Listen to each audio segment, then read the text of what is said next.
Mereka yang kemarin dibesarkan oleh negara itu ngelunjak.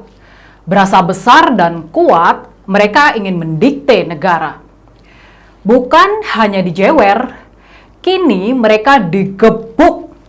Begitulah kira-kira apa yang Presiden lakukan atas pelarangan ekspor CPO dan semua turunannya beberapa saat yang lalu.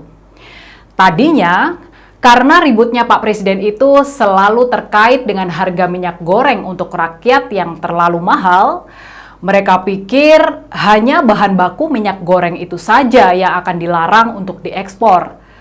Mereka terlihat santai, sambil tetap yakin bahwa negara tak mungkin berlaku nekat. Mereka masih tertawa. Nalar berpikir mereka masuk akal. Negara sedang sangat diuntungkan dengan devisa sangat besar atas pasar CPO yang kini menjadi primadona. Negara tak mungkin melakukan hal ngawur. Ternyata mereka salah. Ternyata Pak Presiden tak berbuat seperti dalam prediksi mereka. Presiden nekat. Ketemu lagi di Opinita, Opini Leonita bersama saya, Rini Budoyo.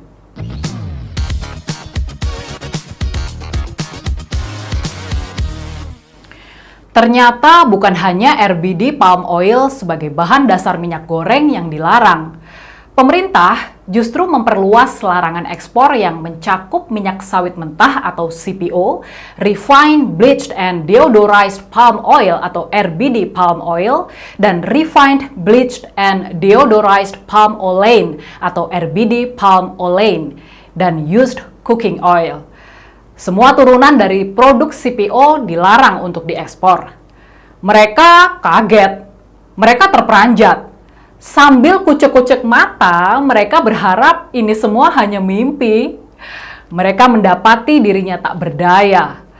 Presiden membuat pengumuman itu tepat menjelang libur panjang secara berjamaah. Apa maksudnya? Para pemain sawit adalah kakap negeri ini tanpa lawan. Mereka adalah para oligarki yang paling terlihat. Ada banyak pemilik bintang di pundak memiliki usaha ini. Lebih banyak lagi adalah para taipan orang-orang super kaya yang kita kenal dengan nama konglomerat. Siapakah tak tahu bahwa hidup mati partai politik dalam banyak hal terkait erat dengan mereka? Jangankan meminta mereka rapat untuk membicarakan masalah ini. Mencari tahu posisi para anggota dewan itu hari ini di mana saja sudah rumit. Mereka sudah nggak mungkin dapat diganggu. Sudah pada mudik pun mencari masa bayaran untuk demo, itu juga sama sulitnya. Liburan panjang ini tak membuat pemilik uang itu lebih berkuasa. Uang mereka tak lebih mahal dibanding mudik. Ini adalah perang. Negara ingin meminta balik kewenangannya. Bukankah beberapa bulan yang lalu mereka begitu kuat dan seolah berhasil mempecundangi kekuasaan negara? Negara yang minta agar harga minyak goreng bagi rakyatnya jangan mahal, tak mereka gubris. Mereka menghina kapasitas negara. Dan untuk sesaat memang menang. Beberapa kali negara harus revisi aturan yang dibuatnya. Namun, tidak dengan saat ini. Oleh Presiden, mereka dibuat tak berdaya pada pilihan waktu yang tak masuk akal. Mereka tak dapat berbuat apa-apa selain menunggu liburan panjang ini berakhir. Dan mau tak mau, harga minyak goreng pasti akan turun sampai pada harga nggak lagi membuat rakyatnya berteriak saat lebaran ini. Negara lebih memilih berdiri bersama rakyat banyak, meski rugi dalam devisa tak pernah mereka bayangkan akan diambil sebagai opsi. Mereka selalu berpikir bahwa rezim ini rakus duit dan maka mustahil memilih opsi tersebut. Bukankah targetnya adalah minyak goreng murah bagi warganya, tapi kenapa semua turunan CPO juga dilarang? Mewujudkan cita-cita untuk menjadikan Indonesia sebagai salah satu negara industri terbesar di dunia, salah satunya butuh investasi langsung dalam rupa pabrik.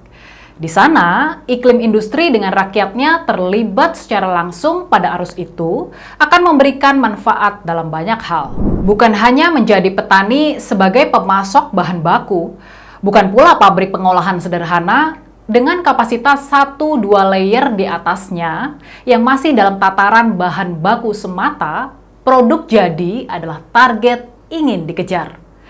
Artinya, jangan cuma minyak sawit sebagai bahan baku saja kita ekspor, tapi produk akhirnya. Itulah kira-kira salah satu target lain ingin dikejar dalam satu pukulan ini. Seperti makna satu dayungan 2-3 pulau terlampaui, menyetop keran ekspor dengan maksud agar harga minyak goreng untuk rakyatnya terjangkau, relokasi banyak pabrik ke Indonesia adalah target lain ingin didapat. Atas fakta bahwa CPO dari Indonesia berhenti ekspor, ada tiba-tiba jumlah ratusan bahkan ribuan industri di luar negeri terdampak langsung.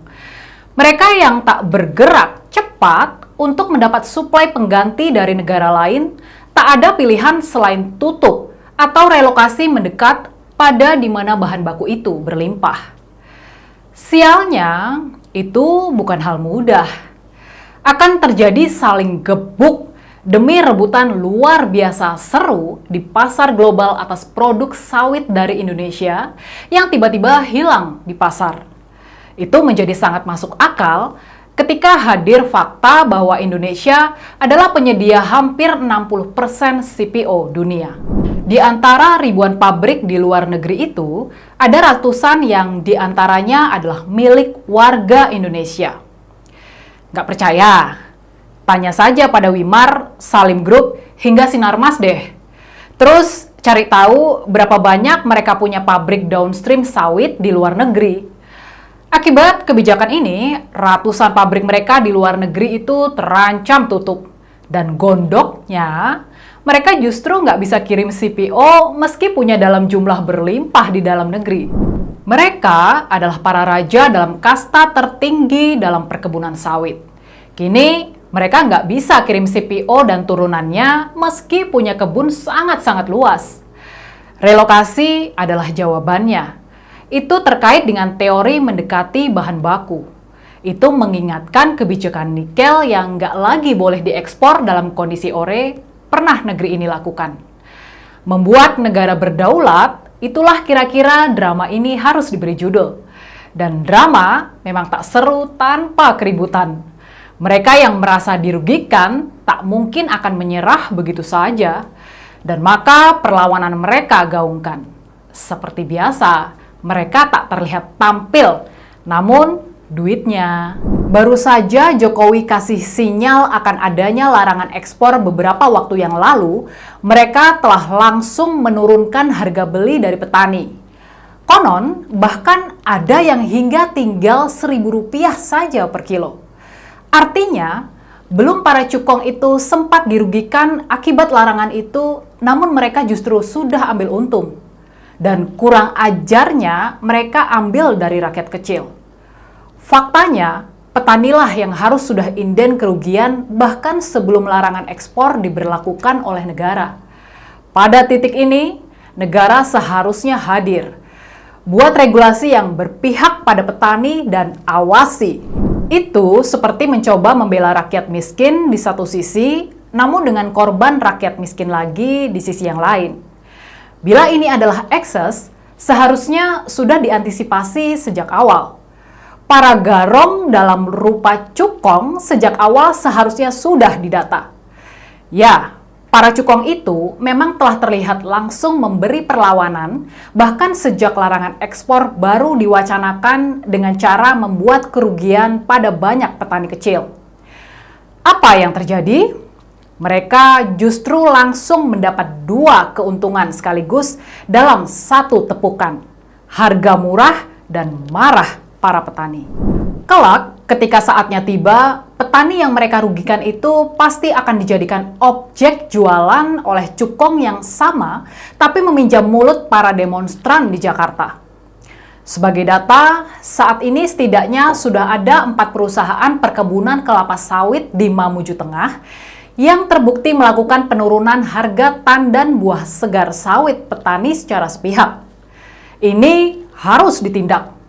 Pun pada jenis perlawanan yang lain dan mulai muncul sebanyak 18 kapal terdiri dari 7 kapal bermuatan 63 juta metrik ton CPO dan 11 kapal bermuatan 51.000 metrik ton batubara dikabarkan telah diamankan oleh jajaran TNI AL.